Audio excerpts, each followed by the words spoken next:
নমস্কার বন্ধুরা, বাঙালির বুড়ি ভোজে আপনাদের স্বাগত। তো আজকে আমি বানাবো চিংড়ির ভাপা। তার জন্য নিয়ে নিয়েছি এখানে চিংড়ি মাছটা ভালো করে সুন্দর করে কেটে খোসা ছাড়িয়ে নিয়েছি।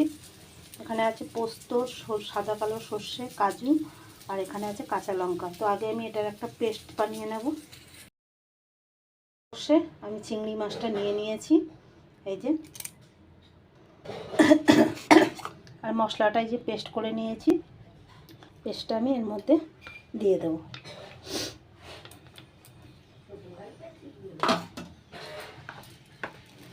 এবার এর মধ্যে আমি অল্প সামান্য একটু হলুদ দেব, পরিমাণ মতো নুন দেব, আর কাঁচা সর্ষের তেল দেব।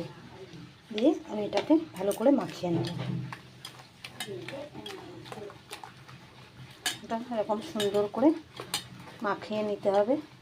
এটা কড়ার মধ্যে জল দিয়েও 10 থেকে 15 মিনিট রাখলে হয়ে যাবে, আর না হলে প্রেসার কুকারে দিলে একটা কি দুটো সিটি পড়লেও সুন্দর ভাপাটা হয়ে যাবে।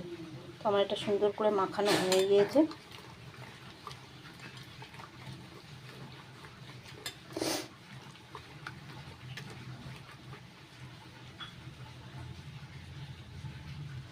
এবার আমি উপর থেকে একটু কাঁচা লঙ্কা দিয়ে দেবো, দিয়ে ঢাকা দেব।